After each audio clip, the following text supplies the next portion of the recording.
1장 2절에서 8절까지 한 절씩 교대로 읽겠습니다. 선지자 이사야의 글에 보라, 내가 내 사자를 내 앞에 보내노니 그가 내 길을 준비하리라.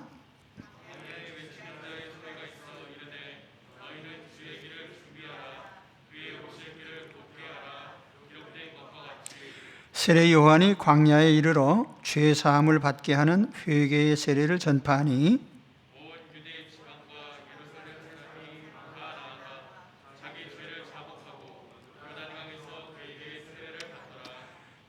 요한은 낙타털옷을 입고 허리에 가죽띠를 띠고 메뚜기와 석청을 먹더라.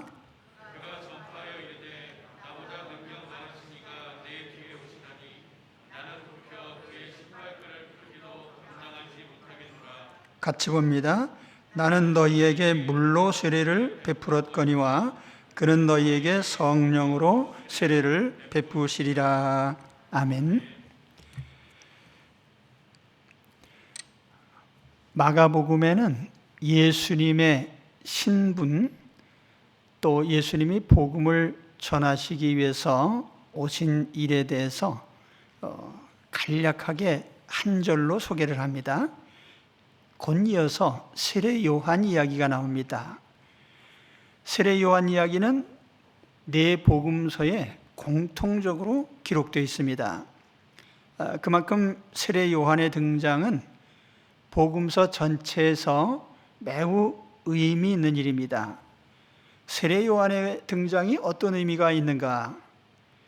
바로 예수님의 공생애가 시작되는 표식입니다. 세례 요한이 와서 세례를 베풀고 예수께서 세례를 받으시고 광야에서 시험을 받으심으로써 예수님의 공생애가 시작이 됩니다. 누가복음에 보면 세례 요한의 탄생에 대한 상세한 이야기가 나옵니다. 세례 요한의 부친이었던 사가랴는 레위 족속의 제사장입니다. 그의 아내는 엘리사벳입니다. 그런데 엘리사벳이 나이가 많을 때까지 잉태하지를 못했어요. 그래서 사가랴가 성전에서 간절히 기도하는 중에 천사가 계시를 줍니다. 마치 사무엘을 잉태했던 한나처럼 엘리사벳도 아이를 낳을 수 없는 형편에서 기적적으로 요한을 낳게 되죠. 세례 요한의 생애는 전적으로 메시아를 세상에 소개하는 일에 바쳐졌습니다. 세례 요한의 생애를 보면은 세례 요한보다 6개월 전에 탄생해서 예수님께 세례를 베풀고 옥에서 고난을 받다가 헤롯에게 목베임을 당한 것이 세례 요한의 전생애입니다.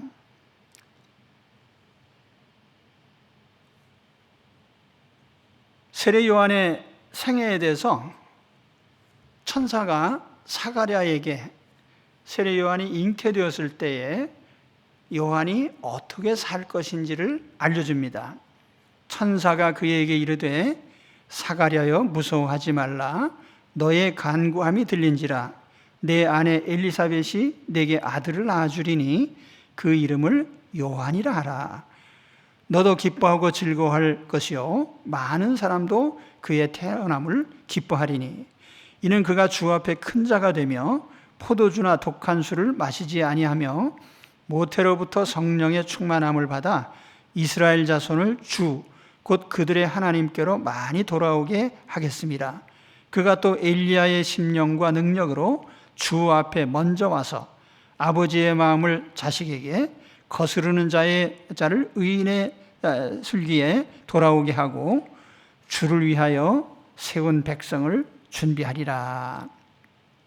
메시아가 오시기 전에 특별한 선지자가 나타난다는 것은 구약의 선지자들이 누누이 예언해 온 바입니다. 본문에는 이사야 선지자라고 인용을 하고 있지만 실상은 이사야 선지자와 말라기 선지자가 한 말을 소개하고 있습니다. 2절 3절에 보시면은 선지자 이사야의 글에 보라 내가 내 사자를 내 앞에 보내노니 그가 내 길을 준비하리라. 광야에 외치는 자의 소리가 있어 이르되 너희는 주의 길을 준비하라. 그의 오실 길을 곧게 하라. 기록된 것과 같이 메시아에 대한 예언은 구약 선지자들의 중요한 직무 중에 하나입니다. 그래서 중요한 선지자들은 다 메시아 예언을 했는데 이 구약의 선지자는 사무엘로부터 시작이 됩니다. 그래서 직분적인 직업적인 선지자가 이제 사무엘에서 시작이 되는데 왕국 시대 내내 지속이 되다가 말라기 선지자에 이르러 구약 선지자가 끝나죠. 그리고 말라기 이후에 세례 요한이 나타날 때까지 약 400년 동안 긴 기간 선지자들이 등장하지 않습니다. 계시의 암흑기라고 하죠. 예수님은 이렇게 나타난 세례 요한에 대해서 여자가 낳은 자 중에 세례 요한보다 큰 인물은 없다, 그렇게 말씀하셨어요.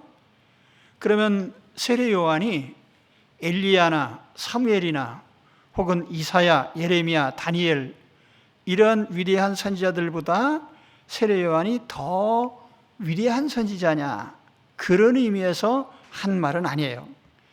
구약의 모든 선지자들은 메시아를 예언했지만 실제로 자기 눈으로 메시아를 본 사람이 없어요.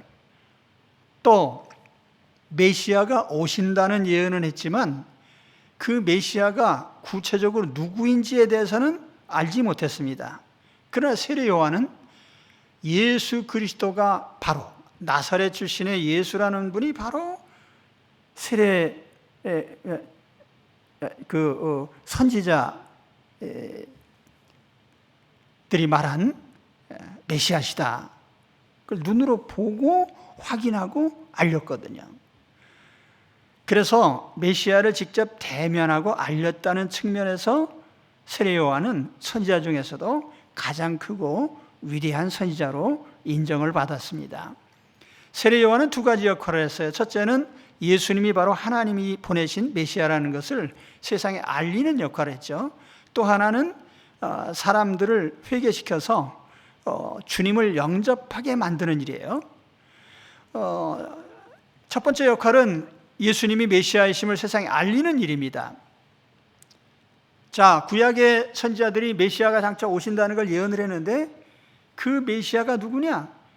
바로 나사렛 목수의 아들 예수, 그분이 메시아시다. 이걸 알린 사람이 세례 요한입니다.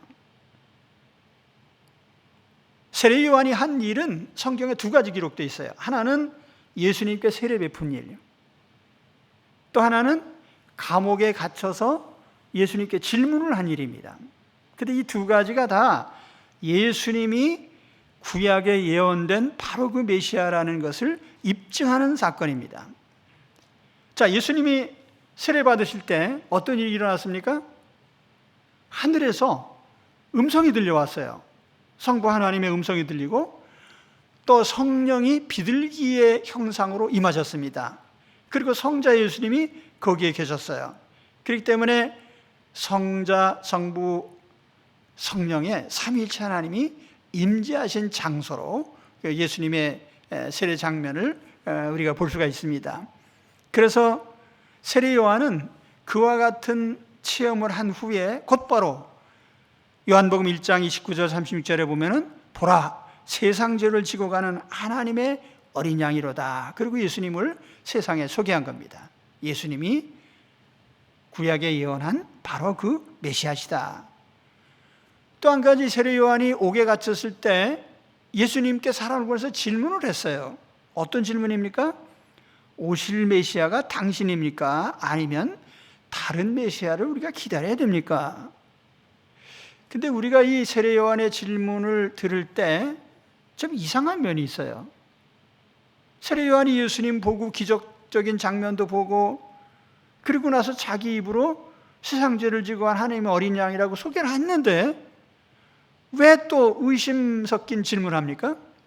오실 그분이 당신입니까? 다른 분을 기다려야 됩니까? 이상하잖아요. 근데 사실 그 질문은 세례 요한이 몰라서 한 질문이라기보다는 전 인류를 대표한 질문이라고 볼 수 있습니다. 예수님 당신 외에 다른 메시아가 있을 수 있습니까? 전혀 있을 수 없다는 거죠. 바로 예수님, 나사렛 예수님, 그 예수님만이 메시아라고 하는 것을 알리기 위한 거예요. 그래서 세례 요한은 그 질문을 한 후에 헤롯에게 목배임을 당해 순교하죠.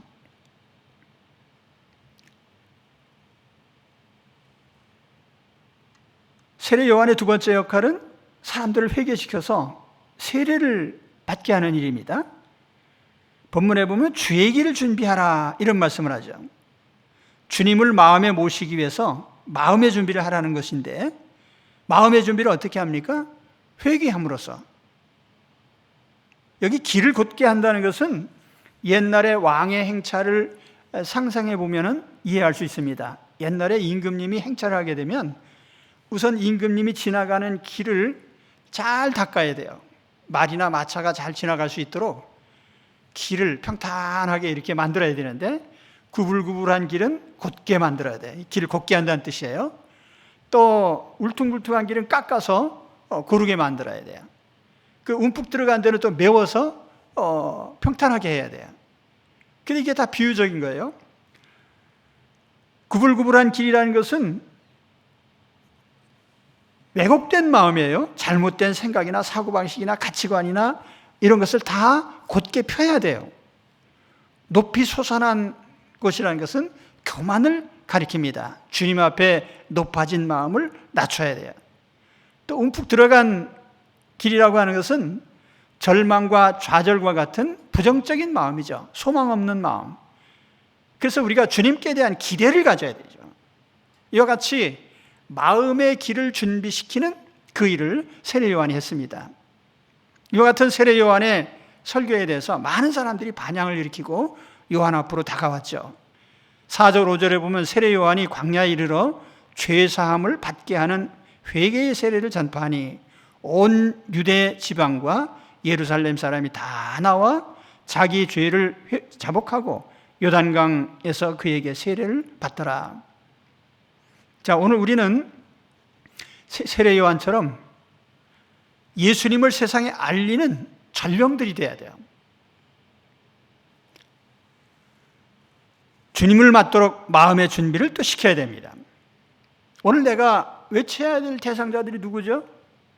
가족들입니까? 안 믿는 사람도 있어요? 친구들입니까? 직장 동료들입니까?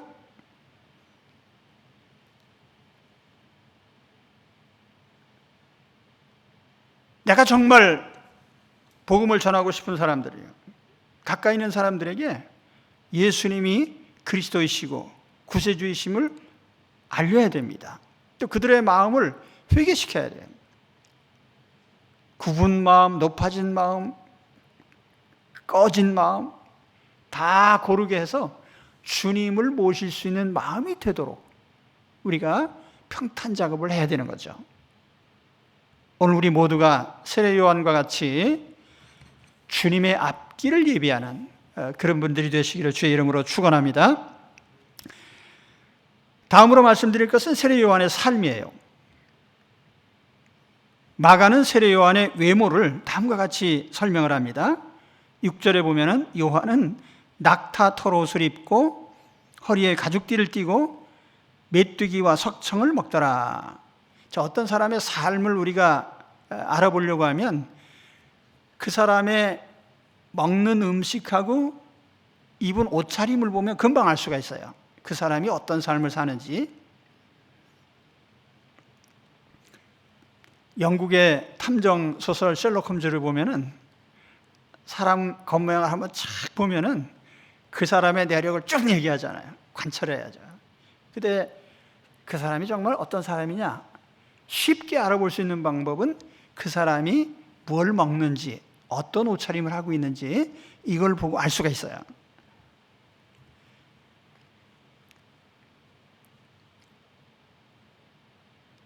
털옷을 입고 가죽띠를 띠고 석청을 먹더라. 메뚜기와 석청.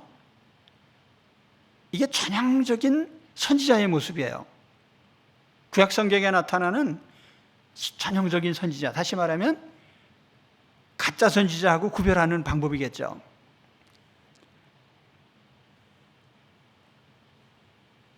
요즘이야 모피 옷이 비싸지만 옛날에 옷은 제일 쉬운 게 가죽 털옷이에요. 털로 짠 옷들. 메뚜기는 항상 먹는 음식이 아니죠. 석청도 마찬가지고. 메뚜기는 비상식량이에요. 정양식이 없을 때. 석청이라고 하는 것도 아무 데나 있는 게 아니잖아요. 그러니까 그것도 비상식량이에요. 다시 말하면 이러한 차림새와 음식을 볼 때 세례 요한은 매우 청빈한 사람이었다. 이러한 세례 요한의 모습은 당시의 유대 지도자들과 상당히 대비가 됩니다.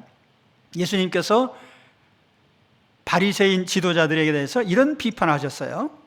마태복음 23장 5절에 보면은 그들의 모든 행위를 사람에게 보이고자 하나니 곧 그 경문을 띠를 넓게 하며 옷수를 길게 하고 잔치의 윗자리와 회당의 높은 자리와 시장에서 문안받는 것과 사람에게 랍비라 칭함을 받는 것을 좋아하느니라. 그러니까 당시 사람들은 좀 화려한 차림, 뭐다 남보다 좀 낫게 보이려고 이렇게 차리고 다녔어요. 그런데 세례 요한은 이러한 당시의 종교 지도자들과는 매우 다른 모습이죠. 예수님은 세례 요한이야말로 하나님이 보내신 참 선지자다. 그러면서 이렇게 말씀을 하셨어요. 마태복음 11장 7절에서 15절까지 보니까 그들이 떠나며 예수께서 무리에게 요한에 대하여 말씀하시되 너희가 무엇을 보려고 광야에 나갔더냐? 바람에 흔들리는 갈대냐? 그러면 너희가 무엇을 보려고 나갔더냐? 부드러운 옷 입은 사람이냐? 부드러운 옷을 입은 사람은 왕궁에 있느니라. 그러면 너희가 어찌하여 나갔더냐? 선지자를 보기 위함이었더냐? 옳다. 내가 너희에게 이르노니 선지자보다 더 나은 자니라. 기록된 바 보라, 내가 내 사자를 내 앞에 보내노니 그가 내 길을 내 앞에 준비하리라 하신 것이 이 사람에 대한 말씀이니라. 내가 진실로 너에게 말하노니 여자가 낳은 자 중에 세례 요한보다 더 큰 이가 일어남이 없도다. 그러나 천국에서는 극히 작은 자라도 그보다 크니라. 세례 요한의 때부터 지금까지 천국은 침노를 당하나니 침노하는 자는 빼앗느니라. 모든 선지자와 율법이 예언한 것이 요한까지니 만일 너희가 즐겨 받을진대 오리라 한 엘리야가 곧 이 사람이니라. 귀 있는 자는 들을지어다. 자, 세례 요한은 바람에 흔들리는 갈대가 아닙니다. 시류에 흔들리는 사람이 아니에요. 세례 요한은 호의호식하고 부드러운 옷을 입은 사람이 아닙니다. 세례 요한은 선지자 중에서도 가장 큰 선지자예요. 율법과 선지자의 종결판입니다. 여기 율법과 선지자라고 말하는 것은 유대인이 성경을 얘기할 때에 율법과 선지자 이렇게 얘기를 해요. 유대인들은 구약 성경을 세 수로 구분합니다. 예를 들면 율법, 그리고 선지서, 그리고 시가서 이렇게 구분을 하는데 그걸 더 줄이면 율법과 선지자, 그러니까 전 성경이라는 얘기예요. 다시 말하면 구약 성경에 예언된 선지자 활동은 이제 세례 요한이 마지막이다 그 말이죠. 다시 말하면 메시아가 온다고 예언을 했었는데 이제 오셨으니까 더 이상 그런 선지자가 필요 없는 거예요. 그래서 세례 요한은 선지자의 완결판입니다. 아무튼 선지자로서 세례 요한의 모습은 당시 바리새인이나 사두개인들과 전혀 다른 모습이었어요. 그래서 많은 사람들이 세례 요한의 설교를 듣고 회개하고 세례를 받았죠. 그런데 사실 우리가 세례 요한의 삶에서 본받아야 될 것은 청빈함, 성결함, 단지 그게 아니에요. 더 중요한 일이 있습니다. 그것은 바로 자신을 철저히 숨기고 낮아지고 오직 주님을 드러내는 일에 전력했다는 거죠. 세례 요한은 메시아를 세상에 알린 사람이에요. 그런데 자기 자신은 철저하게 드러내지 않습니다. 세례 요한을 가리켜서 광야에서 외치는 자의 소리, 이렇게 이제 표현하는데, 광야라고 하는 이 세상을 비유하는 것인데 거기에 외치는 자의 소리예요. 얼굴이 없어요. 하나님의 메시지만 전달하는, 자기 자신의 모습은 드러나지 않아요. 요한은 자기 자신을 뭐라고 소개합니까? 나는 굽혀 그의 신발끈을 풀기도 감당하지 못하겠노라. 이게 무슨 소리냐면은, 로마 시대에 보면 노예가 많아요. 또 뭐 어느 시대든지 마찬가지죠. 노예의 등급이 있습니다. 그래서 괜찮은 노예는 글자도 배우고 자녀들을 가르치는 가정교사 역할도 하고, 또 어떤 노예는 가사 일을 돌아보고, 어떤 씨는 농사 일을 하고, 어떤 사람은 기계를 만들고, 어떤 노예는 막노동을 하고. 근데 그런 노예들 중에 어떤 노예는 주인이 밖에서 돌아오면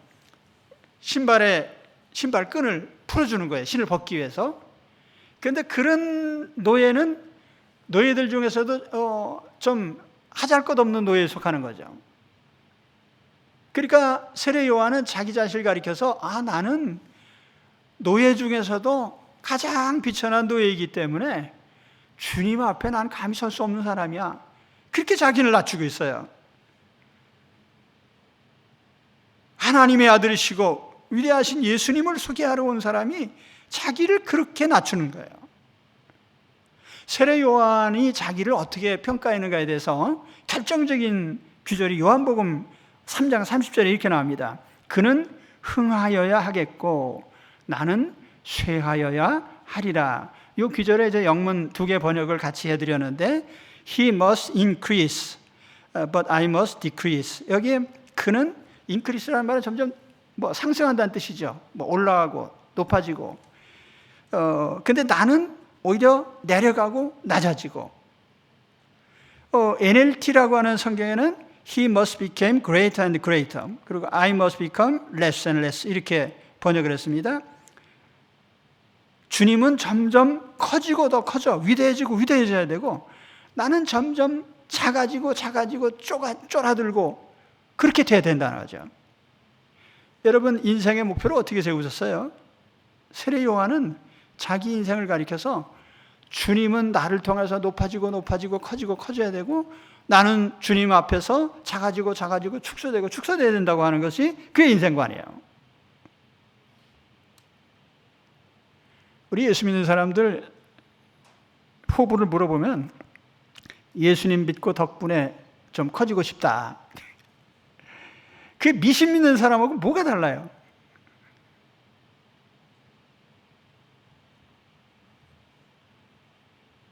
주님을 증거하는 사람이 자기 자신을 드러내게 되면 오히려 증거하려는 주님이 보이질 않게 돼요. 그게 교회 역사예요. 교회 역사에서 성직자가 가장 크게 보였던 시기가 중세 암흑시대예요. 교회 암흑시대죠. 사람이 커지면 교회는 암흑시대가 와요.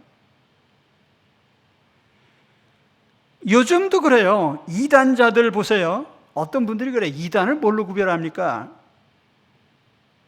너무너무 쉬워요. 교주만 보이고 예수가 안 보이면 그건 이단이에요.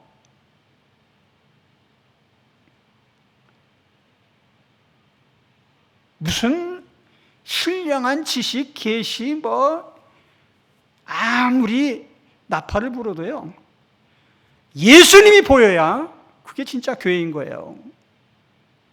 예수님이 드러나야 그것이 참 하나님의 종인 것입니다.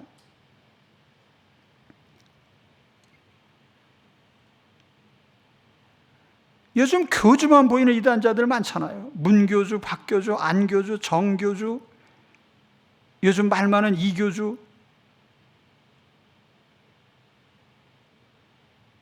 모든 영광을 인간이 취하는 바람에 주님께 더 받으실 영광이 없어져요. 자, 오늘 나는 매 순간의 삶을 통해서 누구를 드러냅니까? 내 삶을 통해서 주님이 드러납니까? 아니면 내가 너무 나를 드러내는 바람에 주님이 가려지지 않습니까? 우리는 주님을 알리는 사람들이에요. 자, 내 얼굴을 내다보면 주님의 얼굴이 가려져요. 내 이름을 내다보면 주님의 이름이 감춰져요.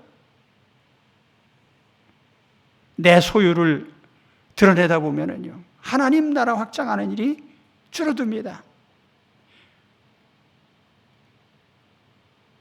내가 흥하려고 하면 주님은 쇠하여집니다. 반대로 내가 쇠하여지면 주님이 흥하시죠. 그렇다고 해서 우리가 내가 쇠한다고 해서 주님이 내가 쇠한다고 해서 내 인생이 망하는 거 아니에요. 그렇게 됨으로써 우리는 가장 영광스러운 삶에 도달하게 되는 거죠. 그것이 그리스도인의 삶이죠. 오늘 주님 앞에 세례 요한과 같이 주님을 드러내기 위해서 내 자신을 감추는, 또 낮아지는, 축소되는 그런 삶이 되시기를 우리 주의 이름으로 축원합니다. 자, 세 번째로 드릴 말씀은 세례 요한이 예수님을 어떤 분으로 소개하고 있는가? 자, 내 뒤에 능력 많으신 분이 오신다. 이제 7절, 8절 보시면은 그가 전파에 이르되 나보다 능력 많으신 이가 내 뒤에 오시나니 나는 굽혀 그 외에 신발끈을 풀기도 감당하지 못하겠노라. 나는 너희에게 물로 세례를 베풀었거니와 그는 너희에게 성령으로 세례를 베푸시리라. 자, 첫째로 세례 요한이 전한 예수님은 능력이 많으신 분이에요. 근데 마가가 이렇게 기록한 것은 단지 그저 한 인간으로서 굉장히 많은 능력을 가졌어, 그걸 얘기하려는 게 아니에요. 마가가 예수님의 능력을 강조한 것은 예수님의 신성을 입증하는 그 증거로서의 이적이에요. 그래서 마가복음에는 기적이 많이 나옵니다. 총 19가지의 기적이 기록되어 있는데 1장에서 11장까지 계속 나타나고, 기적에 대한 그 기록의 분량이 전체 기록의 한 3분의 1 이상 됩니다. 그러니까 마가는 기적을 굉장히 많이 기록을 했고 강조했어요. 그 이유는 예수님이 하나님이시라는 것을 강하게 알려주기 위한 거예요. 예수님은 사람의 몸을 가지고 오셨지만 하나님이십니다. 다시 말하면 오늘 우리가 믿는 예수님은 인간 예수가 아니고 하나님이신 예수님이에요. 하나님의 신성을 지니신 예수님. 그 신성을 지니신 예수님을 믿는 것이 내게 무슨 상관이죠? 그렇기 때문에 예수 그리스도를 믿는 사람들에게 불가능한 일이 없어요. 예수님이 오셔서 어떠한 불치의 병이라도 다 고쳐주셨습니다. 태생적으로 걷지 못하는 사람, 앞을 못 보는 사람, 듣지 못하는 사람, 그럼 의학적인 능력을 초월하는, 그러나 주님이 다 고쳐주셨어요. 귀신들이 주님을 알아보고 도망갔습니다. 바람도 풍랑도 주님의 명령에 복종을 합니다. 죽은 사람도 살려내십니다. 우리가 믿는 예수님은 그런 예수님이에요. 능력이 무한하신 하나님이십니다. 우리가 믿는 예수님은 하나님이십니다.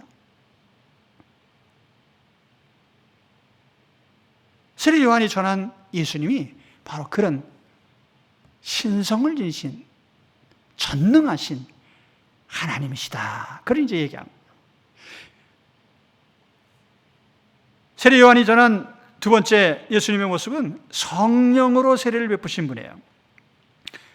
세례 요한은 물로 세례를 베풀었는데 뒤에 오시는 예수님은 성령으로 세례를 베푸신다. 자, 성령 세례는 물 세례와 어떻게 다를까요? 우선 물 세례부터 말씀드리죠. 물 세례라는 것은 물에 잠겼다 혹은 물을 뿌린다. 헬라어로 밥티조라고 하는 말이 뿌린다는 의미도 있고 잠긴다는 의미도 있어요. 그러니까 침례교인들은 물속에 풍덩 들어가야 세례다 이 얘기하고, 장로교인들은 또 물을 뿌려도 세례다 이렇게. 어느 것이 더 옳다고 말할 수는 없어요. 왜냐하면 사막에서 물도 없는 데서 어떻게 세례를 주겠습니까? 뿌려서 줘야지.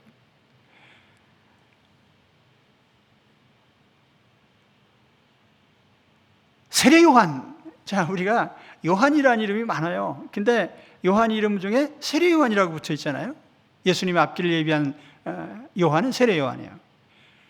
시몬 베드로의 아버지도 요한이고, 요한 마가도 요한이고, 사도 요한도 있고, 요한이라는 이름이 굉장히 많아요, 유대인 중에. 근데 세례를 베풀었던 요한, 특히 예수님께 세례를 베푼 요한, 그래서 그 요한 앞에 세례 요한 이렇게 붙은 거예요. 존 더 베프티스트입니다. 세례를 베푸는 요한. 물세례는 죄를 씻는 상징적 행위예요. 상징적 행위라는 것은 물세례를 줌으로써 죄가 진짜 없어지는 건 아니란 말이에요. 물론 세례 베푸는 자리에 성령이 임하실 수 있지만, 그러나 물세례 자체가 물이 사람의 죄를 씻는 건 아니에요. 상징적 행위죠. 회개의 표시로서 세례를 베풉니다. 그럼 성령 세례는 뭡니까? 성령 세례는 예수 그리스도를 영접하는 사람들 속에 성령이 오셔서 내주하시는 거예요. 영원히 내주하시는. 순복음교회 다니는 분들, 오순절교회 다니시는 분들은 이 용어상 헷갈려요. 오순절 교인들은 성령의 은사를 성령의 세례라고 또 이렇게 불러요. 그래서 예를 들면 방언의 은사를 받았는데 그걸 세례라고 말을 하는데, 세례라는 말은 이 은사와 혼동하면 굉장히 혼란이 일어나요. 예를 들어서 예수 믿는 사람 중에 그럼 방언 못하는 사람은 다 세례 못 받은 사람입니까? 아니죠. 그 방언이라고 하는 것은 은사 중에 하나예요. 여러 가지 은사 나오잖아요. 근데 은사라는 건 뭐냐면 하나님의 자녀에게 하나님의 자녀로서 살아갈 수 있도록, 또 하나님 교회를 섬기도록 어떤 직분을 주시거나 또는 어떤 능력, 재능을 주시는, 그걸 우리가 은사라 그래요. 그 선물이죠. 그래서 은사라고 하는 것은 기프트입니다. 그냥 선물이에요. 하나님 주신 선물. 그 선물이라는 거 줬다 뺏었다 할 수 있잖아요. 그럼 세례라고 하는 건 전혀 다른 차원이죠. 세례는 뭐냐면 성령이 오셔서 마음에 영원히 거주하시는, 그래서 오시는, 그걸 세례라고 그래요. 확실히 하시기 바랍니다. 헷갈리지 마시기 바랍니다.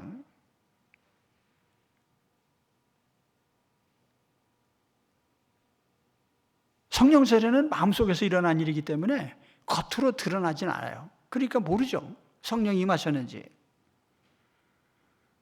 그러나 우리 예수님께서 성령이 임하신 사람의 외형의 변화에 대해서 말씀을 하고 있어요. 그 요한복음 3장 3절에 보면은 예수께서 대답하여 이르시되 진실로 진실로 내게 이르노니 사람이 거듭나지 아니하면 하나님의 나라를 볼 수 없느니라. 니고데모가 이르되 사람이 늙으면 어떻게 날 수 있사옵나이까? 두 번째 모태에 들어갔다가 날 수 있사옵나이까? 예수께서 대답하시되 진실로 진실로 내게 이르노니 사람이 물과 성령으로 나지 아니하면 하나님의 나라에 들어갈 수 없느니라. 육으로 난 것은 육이요 영으로 난 것은 영이니 내가 내게 거듭나야 하겠다 하는 말을 놀랍게 여기지 말라. 바람이 임의로 불매 내가 그 소리는 들어도 어디서 와서 어디로 가는지 알지 못하나니 성령으로 난 사람도 다 그러하니라. 여기 아주 중요한 몇 가지가 나타나는데, 하나는 성령으로 거듭나는 거예요. 다시 태어나는. 그리고 그 결과가 인격에 나타나서 행동의 변화가 나타난다는 거죠. 성령 세례를 받은 사람은 내면에서 변화가 일어나요. 인격 변화가 일어나죠. 생각이 변하고 사상이 변하고 가치관이 변하고 인생관이 변하고 삶 자체, 언행, 행동이 변합니다. 이게 변하지 않은 사람은 뭐 성령 받지 않은 사람이죠. 마치 새로 태어난 사람처럼 사람이 변해요. 그래서 거듭남이라고 하잖아요. 우리 주님께서 거듭나지 아니하면. 거듭남을 이제 영어로 표기할 때는 born again, 다시 태어남이에요. regeneration, 재출생이에요. born from above, 위로부터 태어남, 이렇게 표현합니다. 우리 육체는 모태로부터 태어나지만 영으로 거듭나는 것은 하나님께로부터 나는 거예요. 그래서 이렇게 영으로 거듭난 사람은 모든 것이 변화돼요. 거듭나게 되고 인격과 가치와 모든 행동이 변화되고 죄와 멀어져 점점 성결하게 돼요. 오늘 우리 전부 그런 분들이죠. 성령이 우리 마음에 오실 때 그 성령 세례 받아요. 자, 그러면 많은 분들이 의아해합니다. 나는 언제 성령 세례 받았을까? 자, 물 세례 받은 날은 기억이 되는데 성령 세례 받은 날은 잘 몰라요. 그 이단자들이 살살 와가지고 꼬입니다. 너 언제 성령 받았는지 모르지.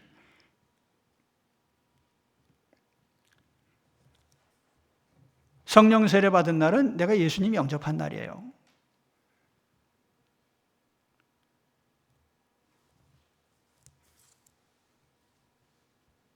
그래서 고린도전서 12장 13절에 보면은 성령으로 아니하고는 누구든지 예수를 주시라 할 수 없느니라.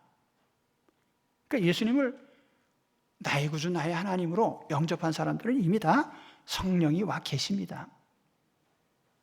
믿으십니까? 그래요. 그러니까 결국 물 세례와 성령 세례는 서로 별개의 것이 아니에요. 그래서 예수님께서 물과 성령으로 거듭나라 그런 말씀을 하셨잖아요. 순서상으로 보면은 예수님을 영접하고 성령 세례 받은 사람에게 물 세례를 줍니다. 사도행전 10장 47절에 보면은 성령을 이미 받은 사람에게 세례를 줘요. 예수님을 믿고 영접한 사람. 그러니까 교회가 세례를 누구에게 줍니까? 예수 믿는 사람에게 주잖아요. 예수님 믿지 않는 사람에게 세례 주는 일은 없어요. 그러니까 예수님을 믿고 성령 세례를 받은 사람에게 물 세례를 주는 거예요. 그 물 세례는 외형적인 표시죠.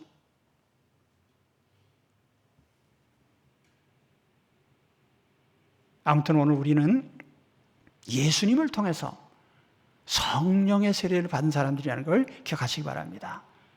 그러니까 세례 요한이 전한 예수님은 기적과 능력을 행하시는 하나님이신 예수님이에요. 우리에게 성령의 변화를 주셔서, 성령의 세례를 주셔서 전인격을 변화시키는 그런 예수님이십니다. 우리가 그 예수님을 믿는 거예요. 자, 오늘 말씀을 요약하겠습니다. 우리 모두가 다 한 사람 한 사람이 다 세례 요한들이 되셔야 돼요. 어떤 세례 요한이죠? 예수님을 세상에 알리는 세례 요한이에요. 예수님이 구주라고 하는 사실, 예수님을 믿어야 구원받고 하나님 자녀가 된다고 하는 사실을 알리는 세례 요한들이 되셔야 돼요. 세례 요한처럼 사람들의 마음을 회개시켜서 굽은 길을 곧게 하고 높아진 마음 낮추고 푹 꺼진 마음은 메워서 예수님을 모실 수 있는 마음이 되도록 해줘야 돼요. 세례 요한은 예수님이 모든 기적을 행하시는 신성을 지니신 하나님이신 것을 우리에게 전해줬습니다. 우리가 믿는 예수님은 신성을 지니신 하나님이십니다. 그렇기 때문에 내 인생의 모든 것을 다 전적으로 관여하시고 변화시키시는 그런 분이십니다. 특히 세례 요한이 전한 예수님은 성령 세례를 주시는 분이에요. 마음속에 성령을 주셔서 그 사람의 인격과 모든 사상과 행동을 바꾸는 그런 분이에요. 이 예수님을 알리는 우리 세례 요한들이 되시기를 주의 이름으로 축원합니다. 우리 모두가 다 세례 요한들이에요. 자, 따라하시오. 나는 세례 요한이다. 나는 우리 시대의 세례 요한이다. 세례 요한들이 되시기를 주의 이름으로 축원합니다. 기도하겠습니다.